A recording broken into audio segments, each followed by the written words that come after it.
आज हम बनाएंगे ग्वार की फली और आलू के साथ। जो नहीं बनाता आलू के साथ वो रेसिपी देख लें, तो बहुत मज़े की बनने वाली है।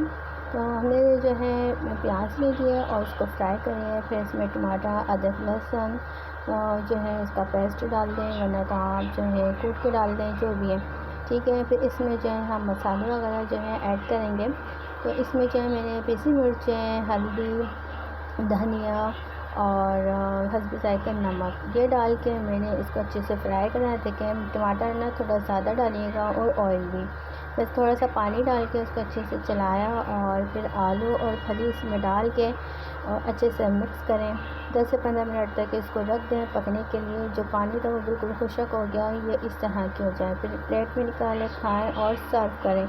ज़बरदस्ती हमारे आलू और फली ग्वार की फली हमारी रेडी हो गई है। इसे पराठे या रोटी के साथ इंजॉय करें। अभी के लिए अल्लाह हाफ़िज़।